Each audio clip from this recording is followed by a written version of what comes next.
benvinguda a José Antonio Anton Valero, que esta vesprada ens va deleitar amb un col·loqui i una xerrada que farem també sobre la transformació social a través d'imatges. Farem un viatge en la vida de les persones que vivien en l'Espanya de finals del segle XIX i principis del segle XX. La revolució industrial, el camp, la sanitat, la burgesia, les associacions sindicals, polítiques, socials, tot allò a través d'imatges de l'art pictòric. Sé que anem a obrir. Ell és catedràtic d'Història en secundària, és divulgador històric, és membre de l'Associació Internacionalista Entre Pueblos i era membre del Moviment de Renovació Pedagògica de València, que per cert, ell i jo hem coincidit en algunes escoles d'estiu, quantes dos eren d'estiu.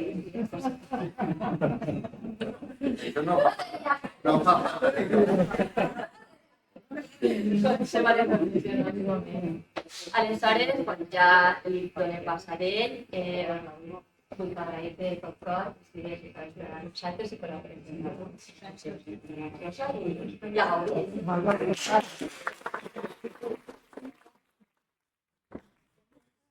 Moltes gràcies per vindre, moltes gràcies per assistir a una activitat que aparentment jo està acompanyada de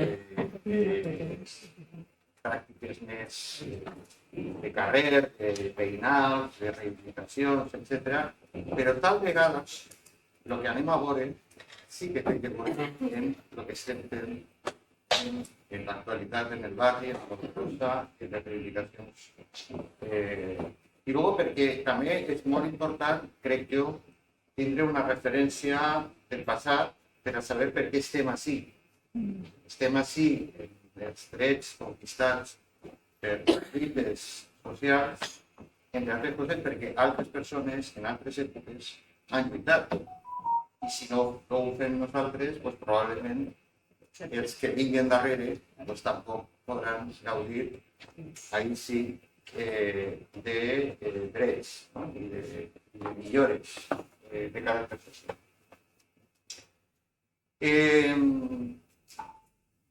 Hay gente que en este momento dice que en España antes se vivía mejor, ¿no? Hay gente que dice que la España del pasado tenía un carácter, una historia, una evolución de la que nos tenemos que sentir muy orgullosos y orgullosas y que todo fue estupendo. Bueno, pues lo que vamos a hacer es viajar en el tiempo a través de dos elementos, sobre todo la pintura y la fotografía. Y vamos a viajar en el tiempo porque esto nos acerca, no es el 100% de la realidad, pero nos acerca mucho a la realidad porque tanto los pintores y pintoras como los fotógrafos y fotógrafas estaban de alguna manera reflejando en aquella época, porque son producciones del siglo XIX y principios del XX, que es de lo que va el tema, a través de sus ojos ver esa realidad. No es toda la realidad, pero es una realidad bastante cercana, probablemente, a lo que realmente pasó, cómo sucedieron las cosas. Yo no voy a soltar un rollo de historiador típico, estaba hablando ahora en la puerta de esto, ¿en qué consiste el ser historiador? Pues básicamente en muchas ocasiones en contar historias. Pero vamos a contar algunas historias, pero vamos a hacerlo a través de las imágenes y a través de los ojos de estos artistas. Una previa. La pintura social, igual que la fotografía social, no surge de la nada. La pintura social surge de movimientos anteriores, del costumbrismo, por ejemplo, todos y todas supongo que tenéis en la cabeza a Goya, del costumbrismo, del naturalismo, todo el mundo tiene en la cabeza a Velázquez, gente que en su momento, en su contexto, tomó la decisión de reflejar de una forma más fiel las cosas que había a su alrededor. En el siglo XIX hay un movimiento, sobre todo de inspiración francesa, hay un movimiento que en pintura, menos en fotografía, pero desde luego en pintura, que es el realismo. El realismo es un paso adelante al naturalismo, por supuesto al costumbrismo. El realismo intenta reflejar tal cual lo que el pintor deseaba transmitir y lo que estaba viendo. Y luego ya hay algunos otros movimientos, de esto tú sabes mucho más que yo, el modernismo, el impresionismo crítico, porque hay un impresionismo que no se comprometía mucho, pero sí hay un impresionismo crítico que todas tenemos en la cabeza, Monet, Manet, Degas, etcétera, que influye también en esta mirada social de la pintura. Por tanto, lo que vamos a ver en gran medida es pintura social, es decir, a través del tiempo y a través de las tendencias artísticas, en este momento, en el siglo XIX, sobre todo a partir de mediados del siglo XIX, hay un grupo de pintores, todas y todos os suena, Zuluaga, Rebollos, Rossinyol, Ramón Casas, Cutanda, Fiol, Chicharro, Uría, que toman la decisión de comprometerse con lo que estaba pasando a su alrededor, y en este caso concreto, en España.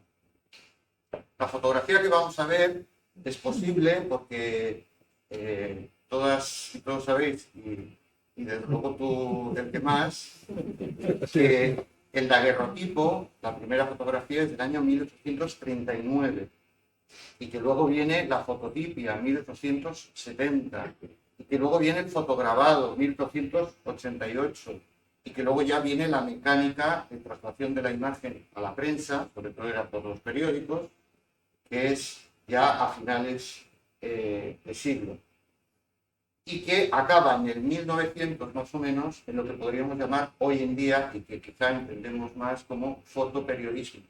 Es decir, cuando la fotografía adopta una posición activa sobre la realidad, la intenta reflejar y a veces denuncia. De esto vamos a ver algunas muestras. Claro, hay menos porque la fotografía tuvo un recorrido en Europa y desde luego en España, digamos, más lento que en el resto de Europa y del mundo. Pero vamos a ver cosas muy potentes en fotografía. No puedo dejar de decir que en el día en el que estamos hoy, el día del libro, San Jordi, todo este realismo social, crítico, vino arropado por la literatura. Todas y todos tenemos en la cabeza a Émile Zola, Germinal, todas y todos tenemos en la cabeza a Emilia Pardo Bazán, tenemos en la cabeza a Benito Pérez Galdós, tenemos en la cabeza a Las Clarín, tenemos ya casi a caballo de la generación del 98 a Pío Baroja y mucho más. En la literatura también se incorpora esa mirada social crítica y arropa a otros movimientos sociales artísticos que están, de alguna manera, efectivamente denunciando o hablando de lo que estaba pasando en España.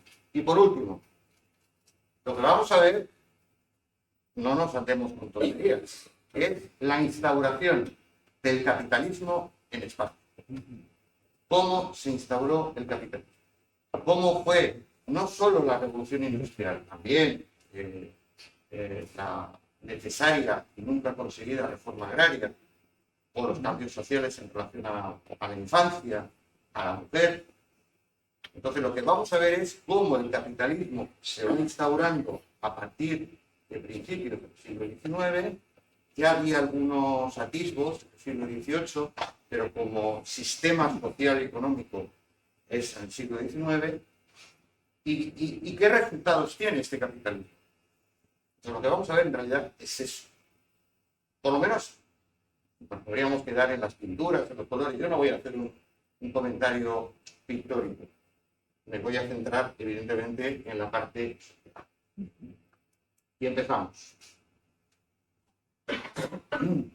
Bueno, Lo que vais a ver aquí siempre es una especie de círculo que va guiando, en este caso, las élites de la sociedad. Luego el título lo vais a ver siempre en cursiva, vais a ver una fecha, ahora lo volveré a comentar, vais a ver una fecha. Esa fecha normalmente hace alusión a el año en el que se pinta el cuadro, se hace la fotografía, y luego el autor. Esa es como es la introducción, no lo he hecho, pero ahora lo vais a ver. Cuando hablo de las élites en el siglo XIX y principios del XX, para abrir boca, vemos el tren Mataró-Barcelona, 1848, y donde podemos adivinar quiénes son los accionistas, quiénes son los obreros y quiénes son los accionistas de la línea. No hace falta deciros que las líneas férreas fueron esenciales para la revolución industrial y evidentemente para la extensión del capitalismo. Una familia burguesa tradicional, de finales del siglo, la familia Blanco Cicerón, una fiesta, un cuadro de las élites. Por tanto, cuando hablamos de las élites, estamos hablando de entrada, de accionistas, de empresarios, estamos hablando de un tipo de ocio, una forma de relacionarse con el arte también, y evidentemente un modelo familiar, un modelo que evidentemente era profundamente patriarcal. No os asustéis, no lo vamos a ver. Yo soy un poco maniático y siempre pongo un texto por si hay alguien que además quiere leer, pero lo vamos a ir comentando y desde luego no todo, sino algunas cosas. Cuando hablamos de élite social, ¿de qué estamos hablando? Hablamos, en el caso español, desde luego, de la fusión de la burguesía, que es la poseedora de los medios de producción. Hay que ser marxista en este tema. Y la fusión con los rentistas aristocráticos que venían de la nobleza. Hay una fusión en muchas ocasiones a través de matrimonios, compras, de propiedades, etcétera, que va a acabar haciendo esa clase, esa única clase, esa élite que va a dominar la sociedad española durante todo el siglo XIX y evidentemente más adelante, ¿no? El siglo XX, y si echamos un vistazo hasta hoy en día. Disfrutan de la riqueza urbana, tienen propiedades, tienen rentas, poseen capitales, obtienen plusvalía de trabajo. Bueno, cuando hablamos de burguesía, cuando hablamos de élites, perdón, estamos hablando de eso, de esa burguesía que se ha fundido con la nobleza, con la aristocracia, con los terratenientes, se han fundido en los mismos intereses. Cuando hablamos de nobleza, hay que distinguir que, igual que en el caso de la burguesía, pero sobre todo en la nobleza, una alta nobleza que es muy minoritaria, pero muy rica, y una baja nobleza que se va a arruinar. Esa sí que es la que se va a, arruinar, se va a empobrecer por el proceso capitalista que se va a poner en marcha en el siglo XIX. Por eso esta pequeña nobleza va a ser la que engrose, lo hablaba el Consento el otro día, sobre el carlismo, la que engrose las filas del carlismo. Porque esta sí que está rebotada con el sistema. La alta nobleza no, pero no, la pequeña nobleza sí. Y luego un sinfín de acontecimientos, que no me voy a detener, la aparición de las primeras siderúrgicas, cuidado, 1826, en España, la primera siderúrgica. Hay veces que hay gente que cuando habla del capitalismo en España, dice, bueno, en España prácticamente no hubo capitalismo porque éramos todos muy atrasados y vivíamos casi en la Edad Media. Bueno, esto es matizado. Código de comercio, etc. No me voy a detener porque esto en todo caso lo podemos recuperar. La ley de corporaciones, la ley general de ferrocarriles, por supuesto las desamortizaciones, la aparición del Banco de España, la introducción de máquinas, primero en el sector textil y luego en el sector agrario, y luego algo que es importante y es el rol que va a tener para España la pérdida del imperio colonial. Eso va a ser, digamos, el golpe definitivo hacia un modelo que que quería crecer a expensas de los territorios que todavía le quedaban al Imperio español, pero cuando llega al 98, 1998, aquello va a ser un poco la de Bar. Por eso se refleja en esta generación del 98 en la literatura.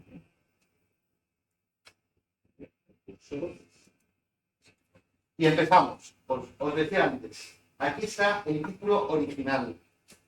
Un poco curioso. Aquí está la fecha. Si se conoce, no siempre tenemos con exactitud la fecha del cuadro, el autor con su cronología. Las hijas de María. Estamos hablando de la religión. Las hijas de María nos remite de alguna manera a ese mundo oscuro de la religión católica del siglo XIX, de profesiones, de rituales, a veces sin un significado profundo, ¿no? Dirigidos por el cura Pardo. La procesión en Toledo, de Tierra Solana, la ofrenda, no lo vemos muy bien, pero también es verdad que aquí Ramón Pichot lo que hace es tenebrismo. Esta mano del tenebrismo que tiene una larga tradición desde el barroco en la pintura española, y la paz en la aldea. No sé si lo veis bien, el cura Pardo y el niño besándole la mano al cura. La presencia de la religión en la sociedad. Seguimos con la religión. Esta es una fotografía de autoría desconocida, salida de misa en Escalante, la vida de la iglesia, la vida de la iglesia parroquial, el ritmo, el tiempo, está marcado por la religión, está marcado por el mundo religioso. Y por supuesto, los contenidos de las homilías. O sea, lo que dijera el cura párroco y el tiempo que la gente tenía que pasar en el ámbito religioso influía de una manera realmente notable. El sermón en la aldea, la fotografía de José Ortiz Pichardo en 1903, es espectacular. El pueblo de La Rioja, espectacular. Fijaros los curiosos que la gente está sentada en el suelo, excepto las que sí tenían derecho a sentarse en silla. ¿Por qué? Porque estamos hablando de una especie de casa, aunque fuera empobrecida, de una cierta baja nobleza, de terratenientes, etc. Pero es un aspecto realmente tenebroso.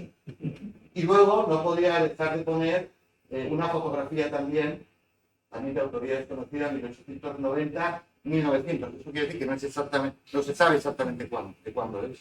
La foto, misioneros claretianos en Malabo, en Guinea Ecuatorial.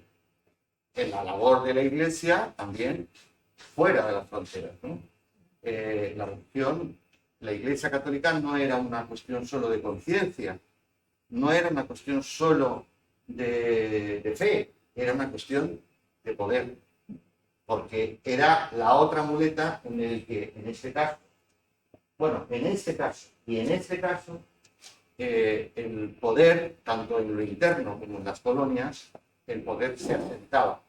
El poder político de lo que quedaba del imperio colonial, en gran medida lo podía hacer porque tenía ese soporte ideológico, cultural, que la Iglesia Católica le da. Solamente algún dato. Por tanto, cuando hablamos de religión, hablamos de un staff, de un ente que tiene un poder social, político y cultural. Solamente pensar, hemos hablado del tiempo, cómo marca el tiempo de la religión, pero también los registros. Hasta bien entrado el siglo XIX, los registros de bautizos, de definiciones, de matrimonios, los registros de la ciudadanía se llevan básicamente en las iglesias parroquiales. No existe un servicio centralizado hasta prácticamente el último tercio del siglo XIX. Para que os hagáis una idea, a principios del siglo XIX la iglesia tiene a su servicio 150.000 personas. No solo clero, también tenía servidumbre. que servía a las congregaciones, etc. Algo que también, he dicho que no lo voy a comentar todo, pero algo que va a tener un papel fundamental para la Iglesia va a ser las desamortizaciones. La desamortización, tanto la primera como la segunda, la de Mendizábal como la de Madoz, la hace la burguesía. La desamortización no es más que la expropiación de los bienes de la Iglesia, básicamente bienes rústicos y tierras, para ser vendidas en pública subasta. Y el dinero que se obtenía con estas desamortizaciones venía básicamente para pagar deuda del Estado.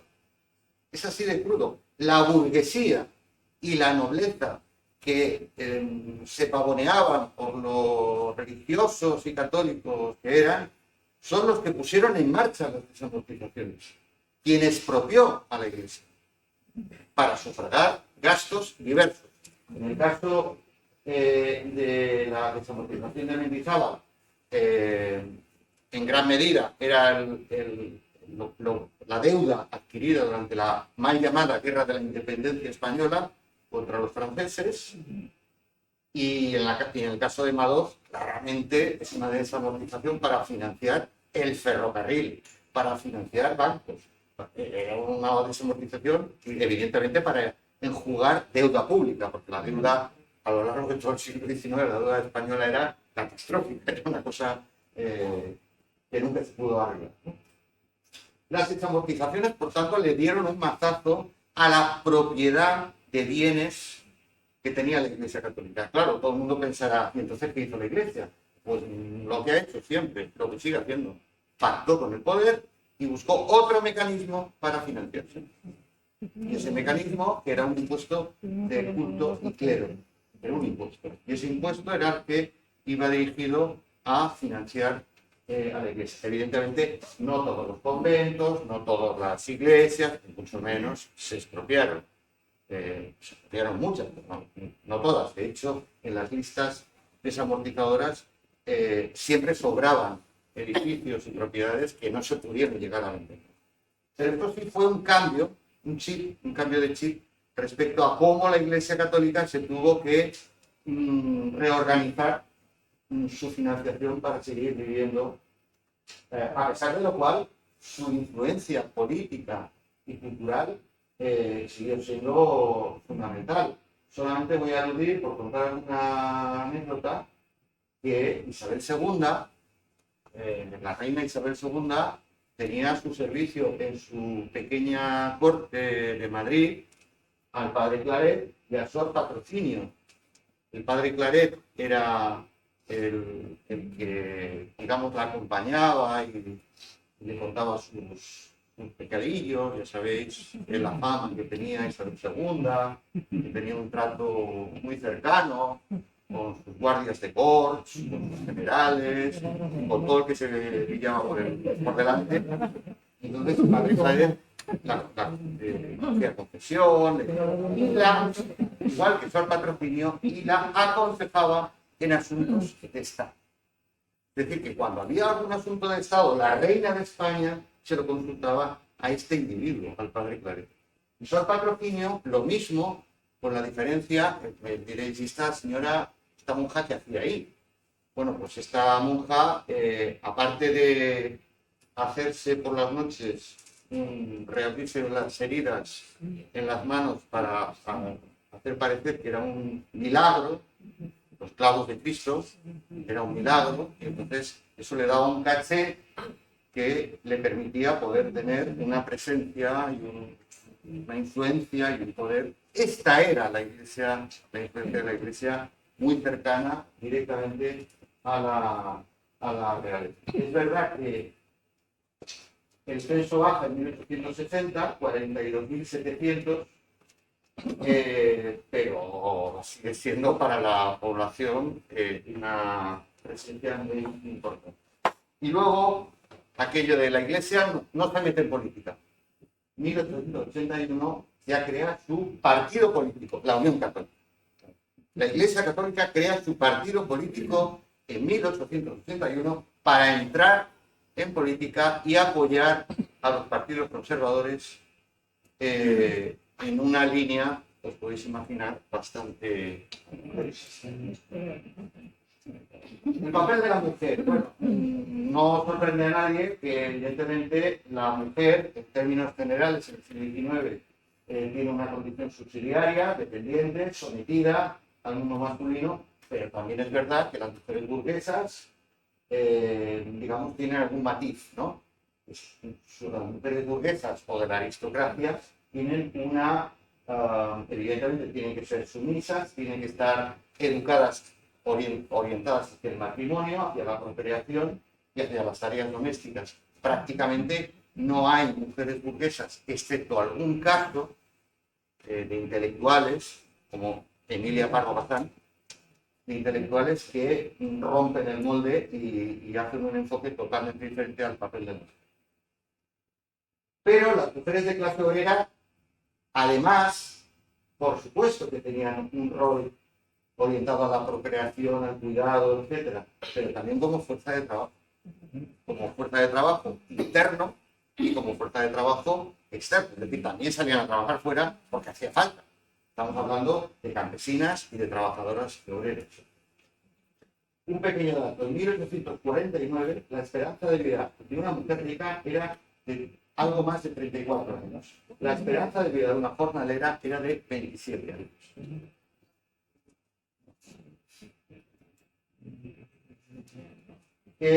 La pobreza. Estas son las gitanas de Santurce, que junto con Portugalete eran las zonas de veraneo de la burguesía vasca en aquella época. Bueno, de la burguesía en general, porque ya se puso de moda y empezó a haber gente que se subía al norte, como pasa ahora, a pasar el verano. Bueno, pues estas son las gitanas. Y es una fotografía de Gerardo Gutiérrez de la Monja, yo creo que magnífica, porque refleja muy bien no solo la pobreza de estos gitanillos, sino el estatus de los niños de la burguesía. El burgués camina a espaldas con sus niños y mientras tanto las gitanas pues estando delante del foco del todo. La fuente de Buñol, fijaros la edad de los niños. Fuente de Buñol, 1891-1995, de que no se sabe en ese arco la fotografía. De Antonio García, salen recogiendo agua, están cargando fardos, son niños de 8 años. Y reparto de comida a los pobres en la tienda asilo del Puente de Toledo en Madrid. Todos los niños, las familias y los niños. El reparto de comida, ya sabéis, la sopa boba. Los bolsillos recogidos en el campamento de desinfección son los títulos originales, 1901 a 1910. Es este. Estos niños, de los que había multitud por las calles, eran sistemáticamente recogidos quiere decir atrapados por las fuerzas del orden y llevados a estos, hoy les llamaríamos reformatorios, con el nombre, esto de bolsillos, que era una palabra al uso. Bolsillo, evidentemente, la palabra quiere decir lo que quiere decir en castellano, pero se le llamaba así. Un bolsillo era el crío que iba por la calle viviendo como podía y de lo que podía, ¿no?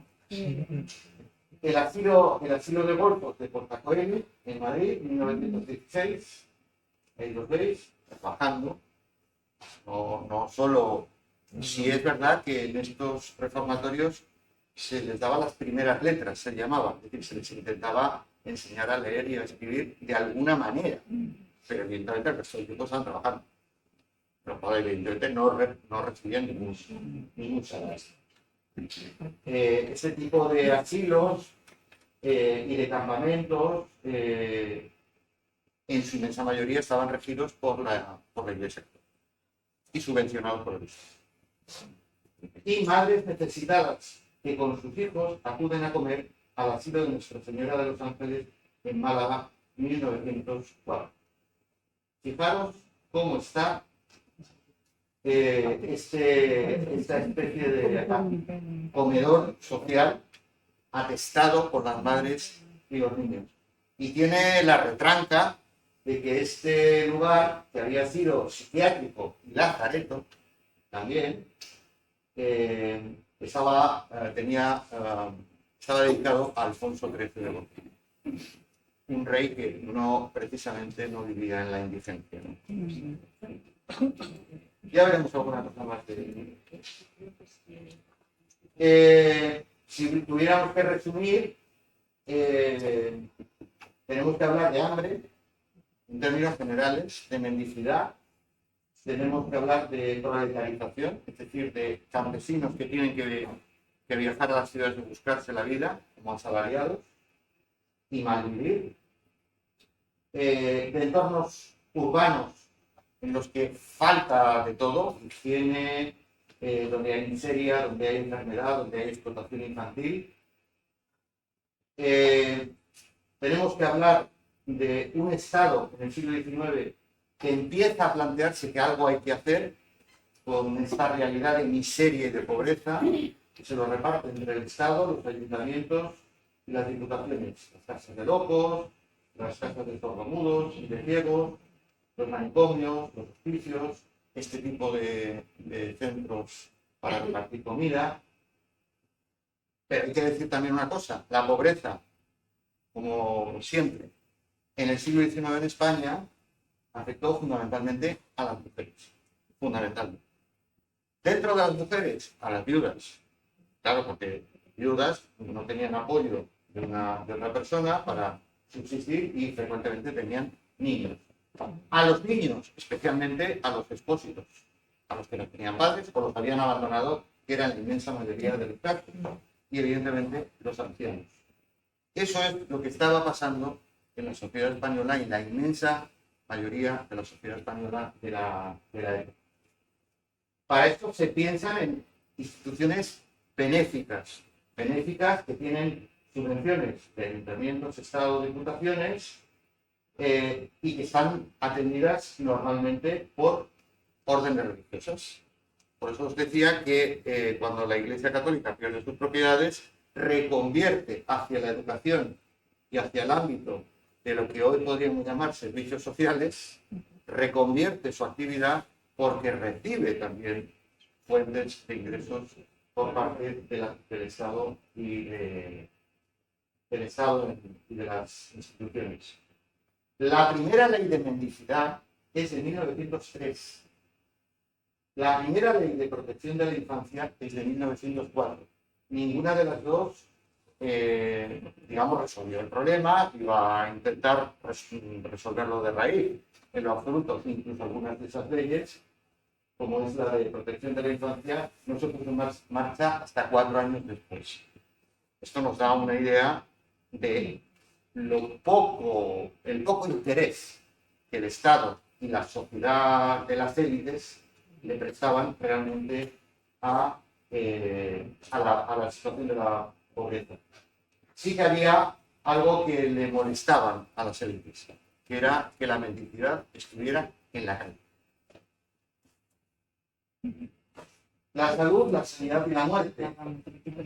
Este cuadro de Luis Jiménez Aranda, la visita de la sala del hospital durante la visita del médico jefe, que presenta un aspecto bastante aséptico. Eso tiene que ver porque en el último tercio del siglo XIX y principios del XX llega sobre todo de Francia, una tendencia sanitaria, digamos, que pone mucho énfasis en la limpieza, la ventilación, etc. Y es lo que intenta reflejar el cuadro. En todo caso, la niña que están atendiendo es una niña tísica, es decir, con tuberculosis. La tuberculosis fue, junto con el cólera, fue una de las enfermedades endémicas durante todo el siglo XIX en España. Y se llevó por delante, no tenemos datos, a millones de personas. El hospital provisional de la sección marítima del Parque de la Ciutadella, en el Pabellón del Hombre, Barcelona, 1914. Esta fotografía de ese ya fotoperiodista Frédéric Bayet-Mailly, que lo vamos a volver a ver. Es curioso, estos tienen tifus, 24, en las fechas en las que se hace la fotografía, 24.000 enfermos de tifus y 2.000 defunciones en esa fecha, y se tuvo que reaprovechar las instalaciones de la Exposición Universal de 1888.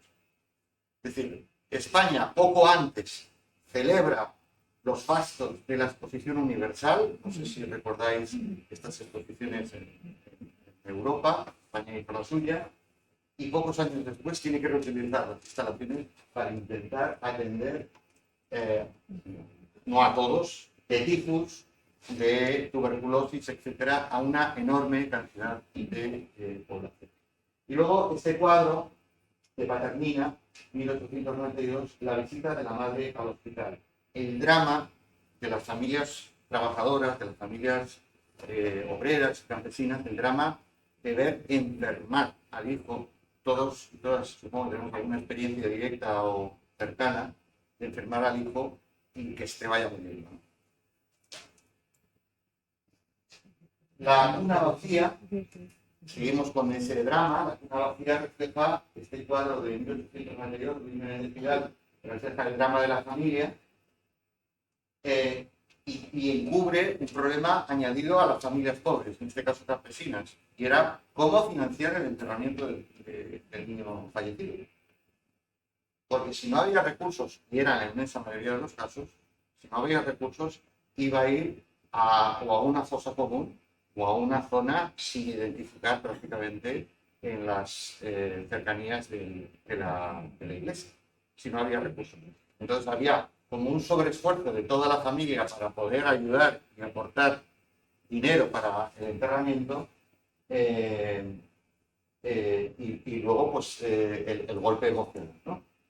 El centro de vacunación, yo os he dicho la introducción de esa tendencia europea de la asepsia, pero fijaros que estáis viendo bien, es una vaca. Le están sacando sangre de la vaca para inocularla en el niño. Es la primera forma de vacunación, recordáis, que se empieza a realizar. De todas formas, en el caso español, 1900, esto no se empieza a hacer hasta el siglo XX, y esto no se empieza a hacer de forma generalizada. Se empezó a hacer muy poco a poco el proceso de vacunación. Y luego este cuadro Loca, que a mí me parece muy importante porque toca el mundo de la supuesta locura, en la que la madre abraza a una muñeca porque ha perdido a su niña, la hija perdida. La locura era ya el colmo. O sea, si estabas etiquetado como loco, te internaban en un centro de locos, así se llamaba, ya es como si estuvieras muerto directamente, olvidado por la familia, rechazado por la sociedad, y en la que muy fácilmente podías entrar en una situación psicológica muy, muy grave. Tiene la anécdota del cuadro de que el pintor Jiménez Aranda tuvo que modificar la cara porque no conseguía vender el cuadro. La tuvo que ablandar un poco porque la cara la había pintado de una forma tan dramática que no lo podía vender.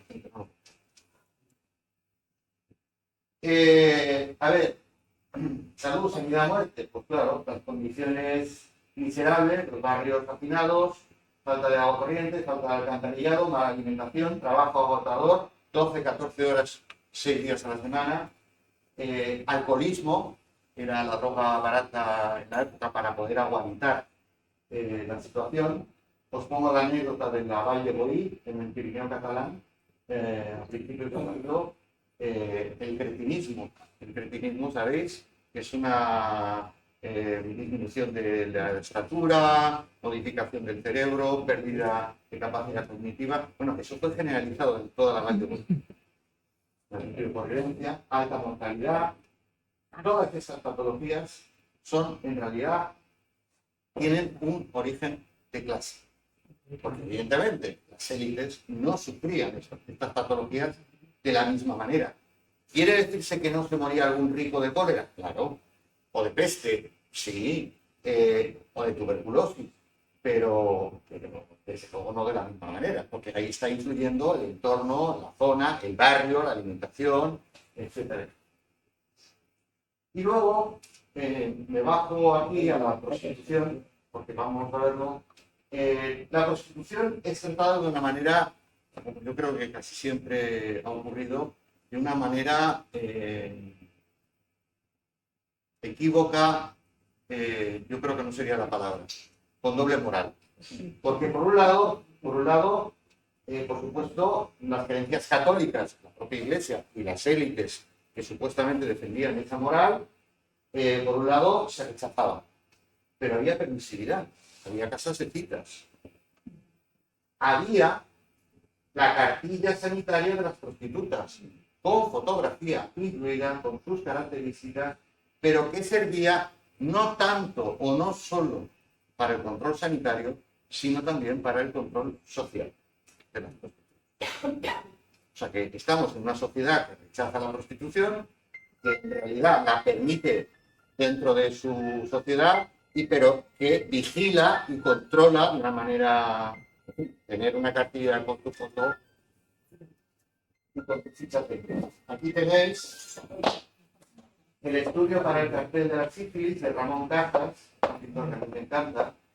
Es muy curioso porque, no sé si veis, el mantón de Manila y el narciso sería, bueno, el narciso sería el símbolo de la pureza perdida. Mantón de Manila sería un poco, mantón de Manila se utiliza mucho en la iconografía pictórica y fotográfica para hablar de mujeres de vida alegre, pero la serpiente, que es la enfermedad sífilis, la serpiente es curioso porque Ramón Casas había hecho carteles también, pero de lo contrario, es decir, para lugares, garitos, donde había prostitución, y había utilizado imágenes de prostitutas alegres y felices, ¿no?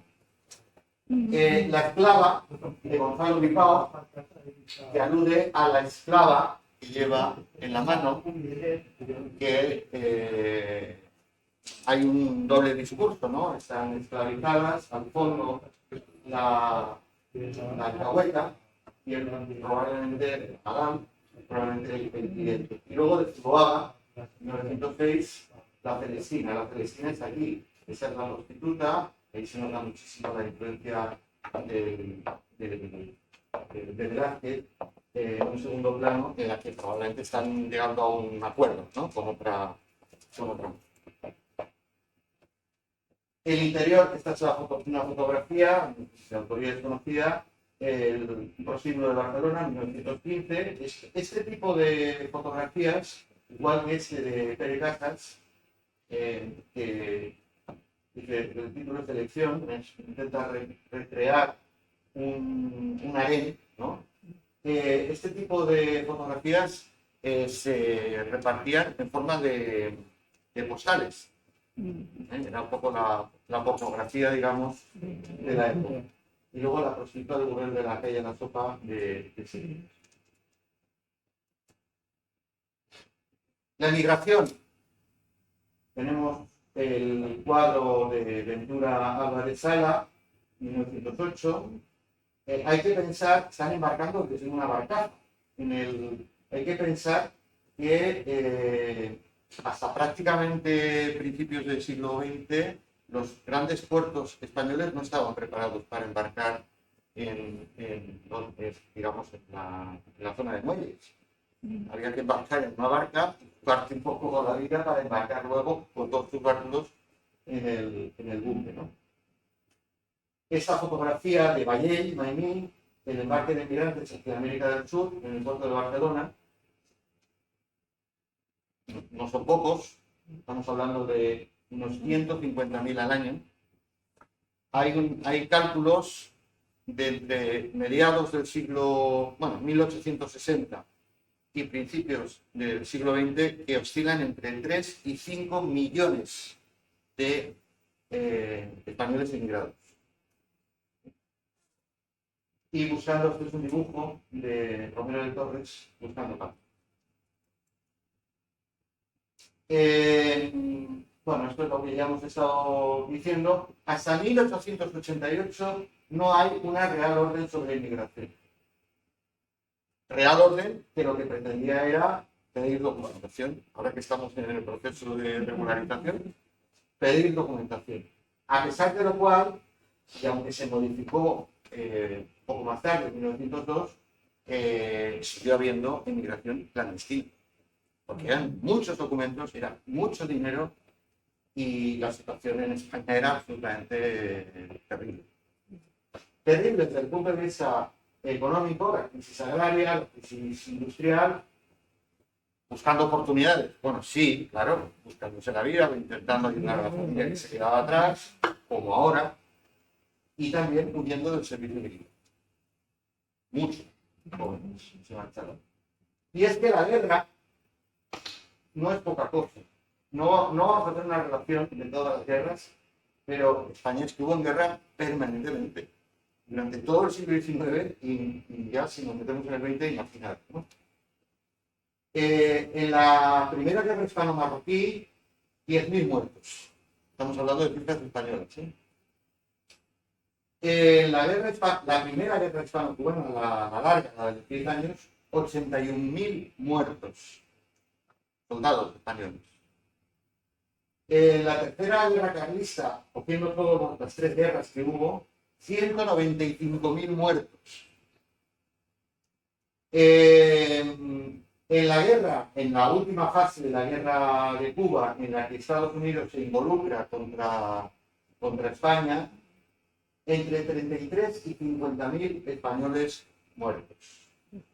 Pero el 80% de estos muertos no eran porque les habían dado un tiro, eran por enfermedades y por malnutrición. Era el ejército español que les había colocado allí, en el campo de batalla, pero no les, digamos, el cuidado básico carecía totalmente de, bueno, influía de manera decisiva en las condiciones en las que los soldados enfermaban y morían. En la guerra contra Alpensín,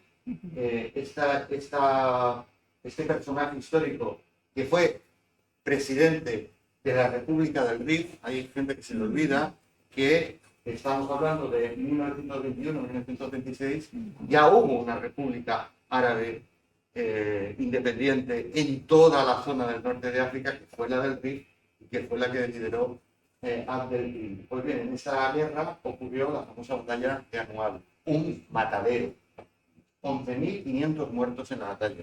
¿Sabéis quién estaba detrás de la batalla? Alfonso XIII. Alfonso XIII le pidió al general Silvestre: dame una victoria. Y Silvestre, contra todas las opiniones militares y estratégicas del momento, salió al campo a través y fue una matanza, claro. Cosa que, bueno, hay que decir que fue tan terrible que hubo un expediente de información, que fue el famoso expediente Picasso, del general Picasso, para informar sobre lo que realmente había pasado, porque aquello era monstruoso.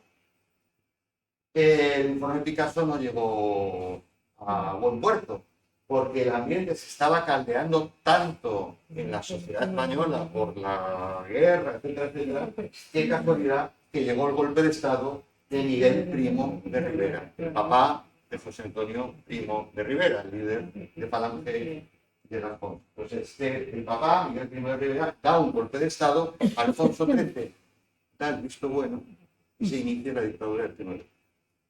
Con eso, el informe Picasso, el desastre de Anual y las matanzas desaparecieron de los periódicos. Claro, hemos hablado de las colonias.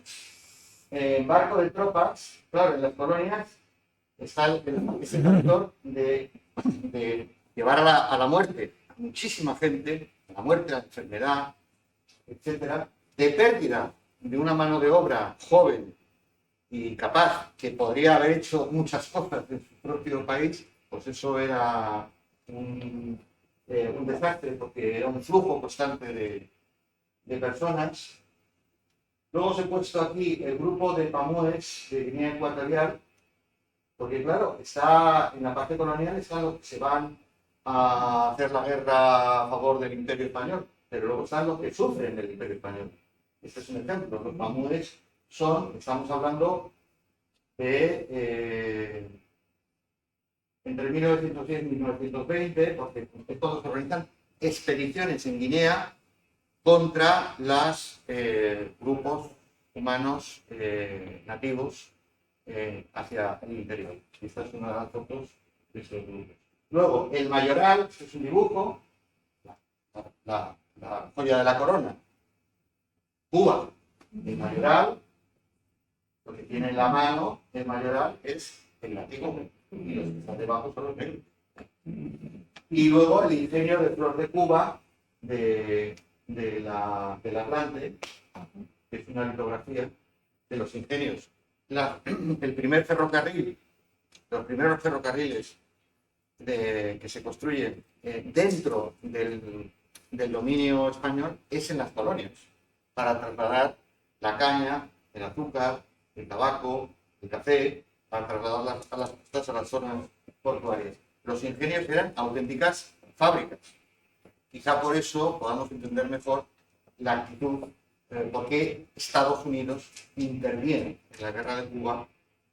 Se acaba quedando Cuba, las Filipinas, las islas del Pacífico, etcétera, etcétera.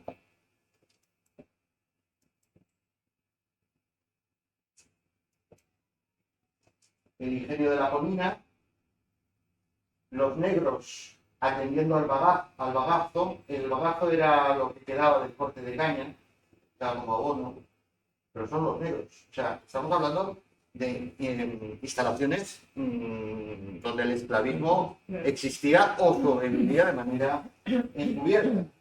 Y luego he puesto esta imagen del final de la esclavitud para que tengamos en cuenta también, a partir del cuadro este de François Wells, ya en España no se prohíbe la esclavitud hasta 1837 dentro de territorio español. En Puerto Rico hasta 1873 y en Cuba hasta 1886. Claro, si entendemos esas condiciones, podremos entender por qué en 1893 se funda el Partido Revolucionario Cubano. Porque lo que querían era la independencia y acabar con ese sistema colonial. La enseñanza y colegio con niñas en la escuela sería un colegio evidentemente no de niñas obreras ni campesinas, y junto con eso, bueno, también estas serían también de la clase media alta, la amiga, habían escuelas de amigas donde solo se enseñaban las tareas caseras y la moral y la doctrina católica, escuelas de amigas. O sea, no era una escuela propiamente dicha, sino para formar a las futuras madres y esposas. Y luego, enseñar al que no sabe, de Augusto Junquera, que es en realidad un asilo de huérfanos y que estaba financiado por el Estado, por el Ministerio de Fomento, y que representa muy bien, por un lado, a los pueblos populares. No hay un sistema educativo hasta muy tarde, hasta prácticamente la Segunda República Española, un sistema educativo formado y vertebrado en la sociedad. Y sí representa, sin embargo, nos da una idea de cómo era una posible escuela para pobres, evidentemente dirigida por la Iglesia y evidentemente representando la idea esta de la moral cristiana, la moral católica, ¿no? No hace falta deciros que la enseñanza, uno de los enemigos de la enseñanza laica, pública y gratuita, fundamental en el siglo XIX y principios del XX, fue evidentemente la Iglesia Católica, la que no quería de ninguna manera que eso pudiera llegar a buen puerto. He puesto a Rosa Sensat, porque no puedo dejar de ponerla, son podríamos la famosa escuela del bosque. Bueno, pues es otra enseñanza totalmente diferente, ¿no? La experimentación, la naturaleza, etcétera. Es una foto yo creo que es de la inauguración. Y luego el grupo de niños tenían primaria y secundaria en la institución de libre enseñanza en 1915, donde además había educación mixta, cosa que no ocurría en ningún otro centro educativo. Claro, alguien te dirá, ahí no iba toda la sociedad. Pues no, claro, ahí iba, pues, quien podía ir, quien se lo podía pagar. La primera ley de educación propiamente dicha es la ley Moyano, 1857, pero es una ley, a ver, segregadora, es una ley orientada a la primaria, es una ley que dependía de los ayuntamientos, y claro, de los ayuntamientos, pues depende del dinero, del presupuesto que tuviera cada ayuntamiento, imaginaros qué tipo de escuela podría tener. Hemos dado antes datos de analfabetismo. En 1860, analfabetismo en la población, casi 73%, va bajando. En 1877 el 72%, en 1887 el 68%, en 1963 casi 74%. Claro, estamos hablando de más de la mitad de la población totalmente analfabeta. Y luego también otro dato es la creación de la primera vez que se crea un Ministerio de Educación de Instrucción Pública, 1900.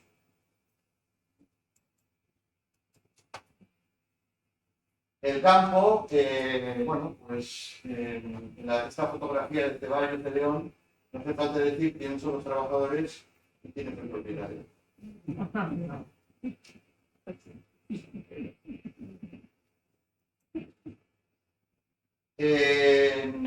La agricultura sigue siendo una parte fundamental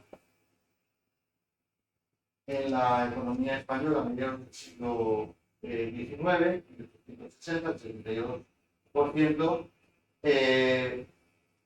y estamos hablando de una enorme diversidad de trabajos agrícolas. Yo arriba os ponía cortijeros, gañanes, segadores, aceituneros, peones de era, arrendatarios, colonos, todos tenían una función diferente. Es decir, que la población, los trabajos agrícolas y la población que dependía de ellos era enorme. Esa situación se va a mantener hasta el siglo XX con la Segunda República, y esto explica la importancia que tuvo la ley de reforma agraria. En 1890, 465.000 contribuyentes tenían casi 7 millones de hectáreas en propiedad. En esa época había 3.100.000 campesinos sin tierra. La pesca, aquí está la malvarrosa, es de Sorolla, el cuadro de Sorolla, y esta fotografía de Antonio García Pérez la he puesto precisamente para darnos cuenta la similitud, o sea, cómo Sorolla refleja, a pesar de que es un cuadro impresionista, refleja perfectamente la realidad, ¿no? Y luego la playa de Valencia, la Malvarrosa, es la descarga del pescado y la selección. Tengo que decir que en accidentes de trabajo, uno de los ítems más altos de accidentes de trabajo en el último tercio del siglo XIX era la pesca.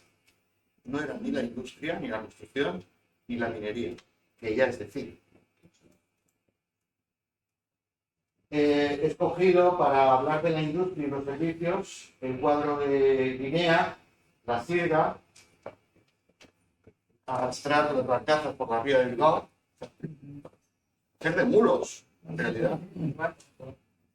Luego tenéis, bueno, el transporte de tinajes, para hacerse una idea, y luego el transporte por carretera. La línea de carreteras española era tremenda. Diligencias, galeras, caballerías, etcétera, lo tenéis ahí, la fotografía. Y las posadas, los mesones donde podían parar porque tenían que cambiar los caballos, descansar, etcétera, es lo que se llamaban paradores. El nombre de paradores no tiene mucho que ver con lo que realmente en la vida. Seguimos con la industria de los servicios. Esta foto me encanta, las costureras de Altafona. en Navarra, las obreras de la aguja. El sector textil era tan importante, tan grande y tan feminizado que se le puso esa etiqueta, las obreras de la aguja, que era todo lo que giraba alrededor del textil. Desde la elaboración del tejido en las fábricas hasta la elaboración de prendas, etc. Por eso hay tantas imágenes, en este caso la fotografía. Luego tenéis aquí las planchadoras, que también formaban parte de este sector, muy importante. Claro, esto luego el capitalismo se lo comió. En el momento que en el siglo XX entra el prêt-à-porter y se fabrica ya directamente, etcétera, o se trae desde otros países empobrecidos, pues claro, este tipo de trabajos puede desaparecer, ¿no? Y luego que también me parece muy importante, esta foto de Puerto de Santander, de Francisco Hernández Rubio, 1899-1902, mujeres descargando mineral de hierro en capas. Las lavanderas, la lavadera de Manzanares, de Mallorca, las lavanderas de Villena. Esta es una fotografía de postal, esta de aquí abajo, perdonad, pero que se me ha botado la frente. Las lavanderas de Villena y mujeres, otra foto de Castro de la Mora, mujeres cosiendo en una galería, ¿no? El papel tan importante, básicamente una industria feminizada. La fábrica de conservas de pescado en La Escala, o sea, prácticamente todo el sector, o sea, una parte muy importante del sector pesquero, sobre todo en el procesamiento de la pesca, era femenino también. Fijaros, prácticamente dos mujeres y tres hombres, los cuales uno parece que vigila y el otro está tomando notas. O sea, se sabe quién es la obrera, quiénes eran las que curraban realmente. La fábrica de tabacos, las colonias de nuevo, ¿no? Muy importante, mientras se mantuvo el caso de Cuba, el tabaco fue el negocio sobre todo de empresarios asturianos, y el azúcar de vascos, catalanes y canarios. Esa es la anécdota famosa, bueno, anécdota por decirlo de alguna manera, del papel del lector. En una fábrica de tabacos, aún hoy, las que lo hacen de manera artesanal, tienen la chaveta, que es con la que van cortando la hoja de tabaco. La rutina puede llevarte a un accidente terrible, porque te puedes cortar un dedo con mucha facilidad. Además, las chavetas cortan, en fin. Entonces, el papel del lector era básicamente para tener despiertos, digamos, a los obreros, ¿no? El lector leía prensa, leía libros, leía la Biblia, leía lo que fuera, en voz alta, para que los obreros estuvieran un poco despiertos y no acabaran cortando. Lo que decíamos antes del trabajo femenino en la industria textil, el cuadro de Roussillon, maravilloso. Y el herrero, fijaros que en la edad es un muchacho, 13, 14 años. El interior de la fábrica de explosivos Santa Bárbara, curioso porque aquí estuvieron empresarios asturianos, Santa Bárbara, todos lo conocemos, ¿no? Y militares. Claro, aquí sí que el dinero se juntó rápidamente entre los que controlaban y tenían información sobre el tema de los explosivos.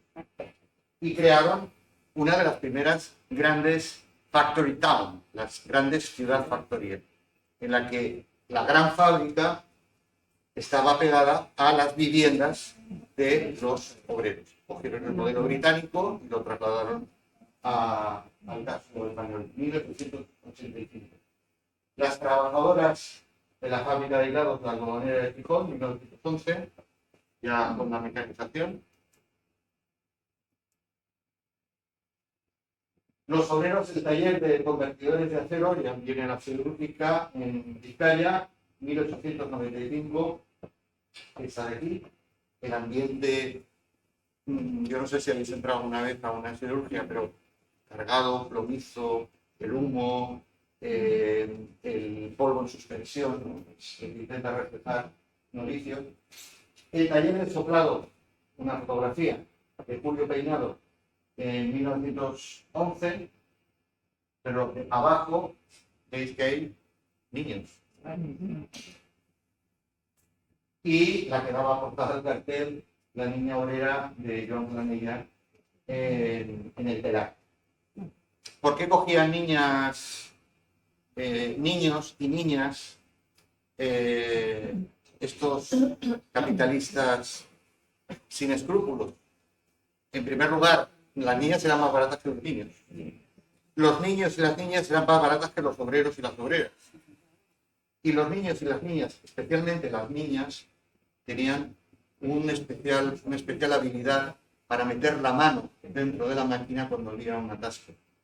El problema es que en muchas ocasiones eso significaba que la máquina se podía llevar por delante la mano, los dedos. No sé si veis el capataz en la penumbra, vigilando la Bueno, esto, a ver, es de obligar. En este ambiente, hemos visto el campo, la clase, los campesinos, la clase obrera. El primer sindicato, que podemos llamar así realmente, es en 1840, la Sociedad de Protección de Tejedores de Algodón de Mons en Barcelona. También es normal porque en Cataluña es cuando comienza la industria de las carreras de textil. Y la creación de la extensión, existían ya, pero de una forma muy puntual, de sociedades de socorros mutuos y cajas de resistencia. ¿Por qué? Porque no había nada a nivel de asistencia, de apoyo. Alguien, una viuda, o sea, un obrero que moría y dejaba a la viuda. Una viuda que, o sea, una mujer que moría y dejaba a los niños. No había absolutamente ninguna protección, ningún sistema. Veis que prácticamente todas las leyes que yo citaba anteriormente surgen en el último tercio del siglo XIX o principios del XX. Es el primer sindicato que podríamos decir de clase que surge organizado.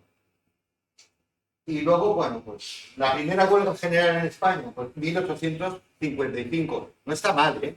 Para como estaban las cosas en la clase obrera en Europa y en España, que en 1855 hubiera una huelga general que movilizó a cientos de miles de trabajadores. Significa la buena salud, ¿no? de la conciencia de clase. Y esa huelga, por ejemplo, provocó la primera ley del trabajo, que evidentemente introdujo mejoras muy parciales, pero la huelga general provocó la ley del trabajo. La época de Espartero. Huelgas en Alcoy, con el primer congreso obrero en 1865. En 1870, la constitución de la Federación Regional Española, asociada a la Asociación Internacional de Trabajadores, a la AIT, de tendencia anarquista, y porque era la dominante. Y en 1972, la creación de la nueva Federación Madrileña Socialista.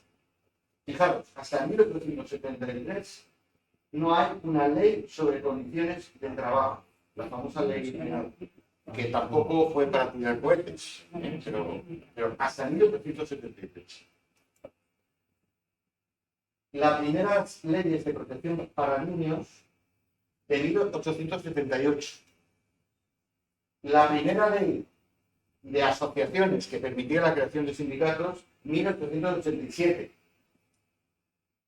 Bueno, luego, pues, conflictos, huelgas, 1910, 35.000 huelguistas, 1913, 83.000 huelguistas, y esto explica por qué a principios del siglo XX se crean las juntas militares de defensa, que era una estructura paramilitar dentro del propio ejército español y que, en cierta manera, inspiró el futuro golpe militar, bueno, los futuros intentos de golpe militar que finalmente realizado por Franco. Eran organizaciones, estas juntas de defensa militares de defensa, que, en primer lugar, hacían una vigilancia absoluta dentro de los cuarteles y que luego se dedicaban a querellarse, esto nos suena, ¿verdad? A querellarse y a denunciar, y en su caso a asaltar locales de periódicos, de revistas. Había muchas revistas cómicas que denunciaban la situación de las clases populares, etcétera, etcétera. Y esto es lo que explica por qué en este periodo, 1919, aparece, se generaliza el pistolerismo. Es decir, la clase, los empresarios crean organizaciones, grupos armados paramilitares que se dedican a amedrentar a los trabajadores que se reúnen, a los trabajadores que están en huelga, etc. Una época a tiros. Cuando uno ve estas películas en Estados Unidos, ¿no? De los años 20, estoy hablando de 1919 en España, y vemos los tiros, las ametralladoras, que en España la patronal estaba a tiros con los trabajadores. A tiro y a bombas, no había otra. Y ejecuciones sumarias de un dirigente obrero, ¿no? Aquí tenéis la fundación de la Primera Internacional, que os lo pongo como referencia, en 1864, Marx y Engels. El cuadro de Luis Granet, El Comité Rojo. Yo creo que el cuadro habla por sí mismo. Es una reunión clandestina, el tono del fondo es rojo y probablemente las cosas que están diciendo son muy rojas. Y el mitin anarquista es una especie de dibujo de Opiso, un mitin anarquista con esa fuerza de la huelga de obreros de Vicente Cutanda. Este cuadro es muy famoso, muy grande. La huelga de obreros de Vizcaya, que se inspira en unas huelgas que hubo en Bilbao en 1890. 21.000 obreros en huelga. Es que estamos hablando de cifras que yo no sé si están pasando así, pero es que es tremendo la lucha. Claro, ¿por qué? Pues porque la situación estaba fatal. O sea, la clase obrera y los campesinos estaban en una situación al límite. Entonces, claro, lo único que cabía era luchar y organizar. El epílogo, que habla el cuadro de un accidente, lo tenéis ahí en el extremo, el accidente de trabajo, muy frecuente, y una fotografía de Francisco Gómez Soler de la manifestación del 1 de mayo en la calle Alcalá. Voy a dar un poco más de prisa. Esto llevó a reacciones, la situación estaba como estaba, a reacciones de lo que se llamaba entonces la acción directa. Es decir, si no nos hacen caso, pues nos van a hacer caso a las buenas o a las malas. Atentado contra el Alfonso XIII de Victoria Eugenia Calderberg en la calle de Madrid. Es una fotografía que le valió a Eugenio, el señor romano, le valió el éxito en toda España, que se dio en Chipa. Y la foto de, otra vez más, Valle Maimí, de barricada durante la Semana Trágica de Barcelona. Esto es fotoperiodismo en estado puro. La Semana Trágica, todos recordaréis que es el resultado de la llamada a quintas de transporte de tropas desde Barcelona. Entonces aquello se convierte primero en un motín y luego en una insurrección de la ciudad de Barcelona, con barricadas, con tiros y en fin, 78 muertos, de los cuales 75 eran civiles, es decir, del lado de las clases populares, y 500 heridos. Una batalla campal en toda la región.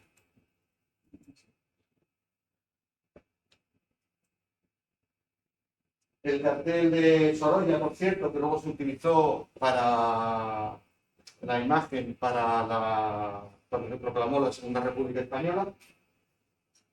El cartel es del diario Pueblo. Pablo Iglesias, la fotografía de Cifuentes, en la conjunción republicano-socialista, en la alianza, sacaron 27 diputados republicanos socialistas de 400. Por cierto, esta candidatura estaba auspiciada por Benito Pérez Galdós. La dimensión política de Galdós no siempre aparece, pero fue un personaje, un escritor muy activo.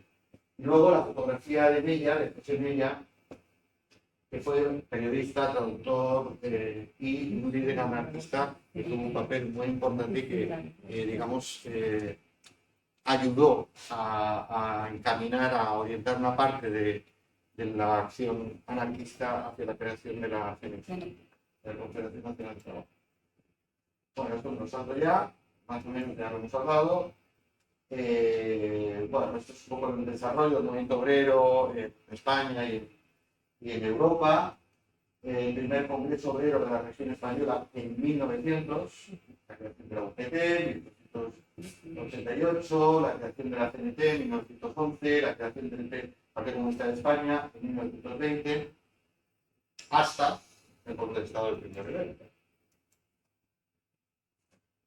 La represión, estamos ya acabando. La represión y las fricciones, después de una huelga de un día, muestra la escena después de una huelga el resultado, ¿no?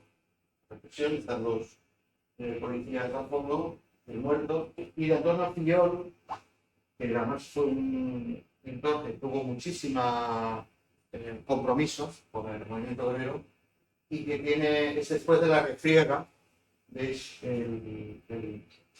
desierta la calle y el muerto, y es curioso porque es la calle Colón por Buzazo.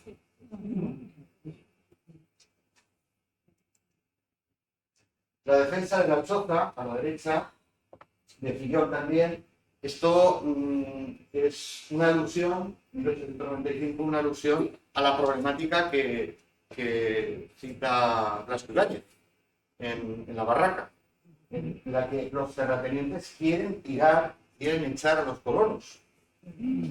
Entonces, estos colonos que pagan un arriendo, son arrendatarios, si tenían época de mala cosecha, ya no tenían para pagar, y entonces los intentaban expulsar. Esta problemática que Blas Ibáñez refleja es la que intenta reflejar, claro, que está con las escopetas en la mano. Están defendiendo la choza. La manifestación a favor de los presos, que la Semana Trágica, la fotografía de Joaquín Llorens, manifestaciones multitudinarias, miles y miles de personas, y el famoso cuadro de Ramón Casas de La Carga. Pongo La Carga 1899 o Barcelona 1902 porque el mismo Casas lo retituló. Por eso tienen que estar los dos, porque los tituló dos veces, ¿no? Pero es La Carga, una carga en Santa María del Mar, en Barcelona, por parte de la Guardia Civil. Los presos, José María López Mezquita, la cuerda de presos, la cuerda se llamaba porque iban atados con cuerdas, la cuerda de presos recorría la calle o bien hasta la prisión, o bien desde la prisión a otro centro penitenciario o al centro de ejecución. Eso se hacía por la calle. No se va a incorporar los vehículos hasta 1883. Hasta esa fecha se les llevaba por la calle con atados, ¿no? La familia del anarquista el día de la ejecución, 1899, del Chicharro. En la mesa esta de la derecha, no sé si veis, herramientas de imprenta. Entonces ya el pintor nos está indicando por qué lo van a ejecutar, y es porque está haciendo propaganda. El desastre familiar que se supone, aunque la actitud de la madre también es llamativa, ¿no? Es una actitud de dolor, pero de firmeza. Y los otros son compañeros anarquistas que están intentando echar una mano. Esta fotografía de Antonio Esplugas, esta fotografía es la ejecución de Isidre Montpar Prat en 1892, y es llamativo porque, bueno, es una época de una represión brutal a todos los niveles. La AIT es prohibida en varias ocasiones, la Asociación Internacional de Trabajadores, perseguidos, etcétera, etcétera. Yo no sé si veis al preso aquí, y no sé si sabéis lo que es el garrote vil, supongo que sí. Pues se ejecutaba en España hasta el franquismo, ¿no? En garrote vil, y se les dejaba expuestos. hasta que caía la luz. Y no sé si veis el detalle del niño o la niña mirando desde el arco. La exposición de la escritura. Y ya para acabar, otro cuadro de Ramón Casas, también sobre una ejecución de la Rota en el patio de les Corts de Barcelona, con la exposición correspondiente y con toda la parafernalia, porque era de exposición pública. La ejecución se abría para que todo el mundo... Claro, tenía un doble mensaje, ¿no? Darle un cierto tono grandilocuente, las tropas formadas, la música, etcétera, pero también es advertir a todos los que estaban viendo la escena de mucho cuidado porque para después lo mismo. Y ahí lo vamos a dejar.